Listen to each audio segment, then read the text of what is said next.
Halo teman-teman, apa kabar? Semoga baik-baik saja ya. Menjelang pergantian presiden, kira-kira gimana ya kabar perekonomian Indonesia?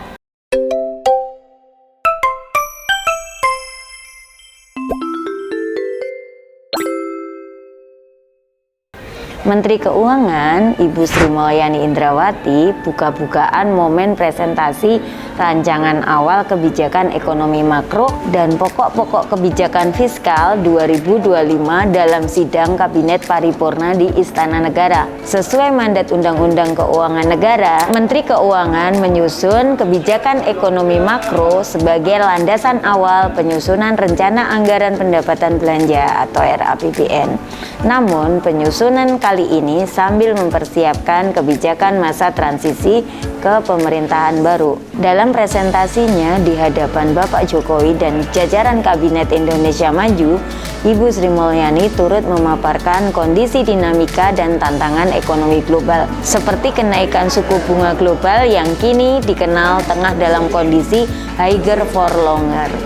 Kondisi itu mempengaruhi arus modal, nilai tukar, dan biaya pendanaan, juga kondisi geopolitik dan proteksionisme serta tren teknologi digital, perubahan iklim dan penuaan penduduk di berbagai negara maju. Ibu Sri Mulyani juga mengatakan kebijakan fiskal dan APBN sangat penting dalam menangani tantangan pembangunan di tengah kondisi itu, mulai dari untuk memastikan kualitas sumber daya manusia, infrastruktur, inklusivitas dan kesenjangan, dan transformasi ekonomi dan ekonomi hijau.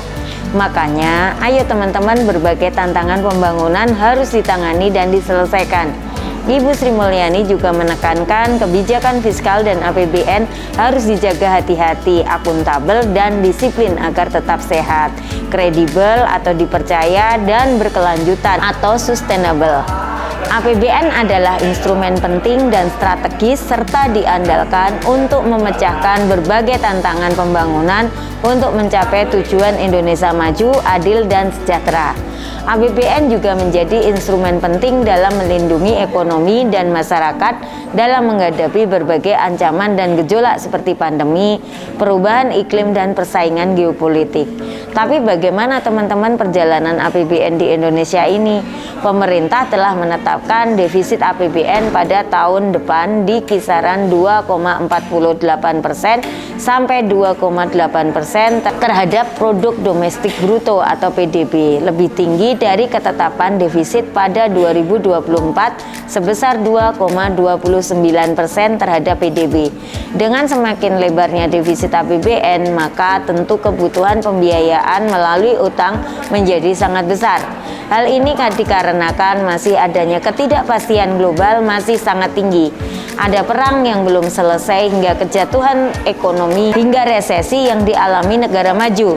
Jepang dan Inggris adalah dua di antaranya.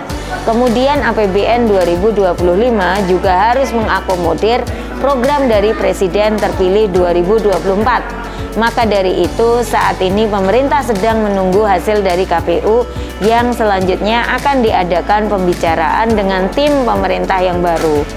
Seiring dengan meningkatnya defisit itu, belanja investasi juga naik di kisaran 0,5% sampai dengan 1% terhadap PDB. Ada pula pertumbuhan ekonomi yang ditargetkan 5,3 sampai 5,6%. Tingkat kemiskinan antara 6 sampai 7% dan tingkat pengangguran terbuka 4 sampai 5%. Makanya saat ini besaran defisit tersebut akan jadi patokan bagi Kementerian Keuangan untuk merancang belanja dan penerimaan negara pada 2025. Nah, segitu dulu ya teman-teman, sekilas pembahasan tentang keadaan ekonomi Indonesia. Jangan lupa like, komen, dan subscribe untuk mendapatkan informasi menarik lainnya dari kami. Salam sehat dan salam growth mindset.